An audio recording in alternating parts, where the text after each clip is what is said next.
that I think you've touched on something that I have almost laughed at sometimes, which is our obsession with chicken. Because 100 years ago, we didn't eat chicken.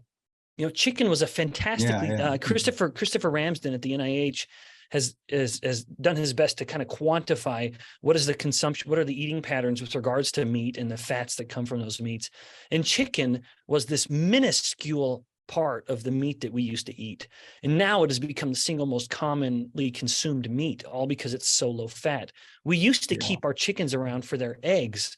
And then it was this kind of fear of fat that drove us to eat more chicken meat. But you're right. Turkeys, we never kept turkeys around for the eggs. We ate them. So they've been I'm hunted generally forever. Yeah, we got wild turkeys running around. And I mean, you know, there's a big push to switch from beef to chicken. And I mean, we go to chicken like fairs and things like that. And it's like the amount of hybridization and odd forms of chicken. I mean, it's just like a whole breeding experiment in progress, you know, to build bigger breasted birds and birds that can barely walk. And I mean, we see it, you know, in our farming community here. But any meat is going to be good.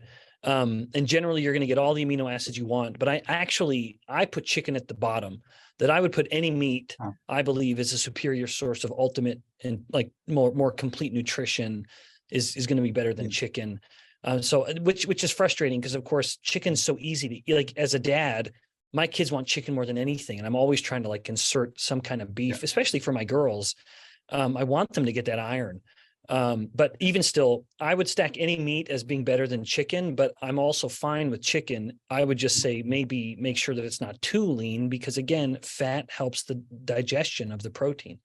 Yeah, that's, you know, I teach the whole GI section and really have to revisit it. The bile acids do facilitate, protein digestion, things like that. I mean, I usually talk about, I tend to I do the opposite of what you're supposed to do. Some days I undereat during the day and grossly overeat at night. And if I don't do that, I lose weight. So I know, you know, eating less at night or shifting more is supposed to be better by all metrics. And if you eat at night, you're more likely to gain weight. But for me, that's a positive thing because if I don't eat at night, my weight slips and I start to lose actually muscle. You're right to note that in the human studies, people who have an earlier eating window appear to be more metabolically, it's more metabolically beneficial. So eating, you know, for example, breakfast and lunch appears to be better than lunch and dinner. I have a family and I don't want to be sitting around dinner with my family. Like last night, we're all eating.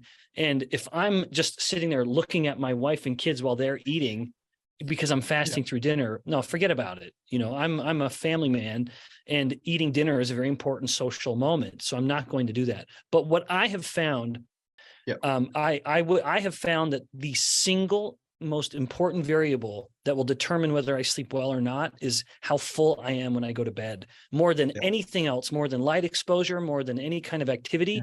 If I go to bed on a really full stomach, I will be hot. My HRV will be low. I will not sleep well. And I'm wake up and I'm miserable the next day.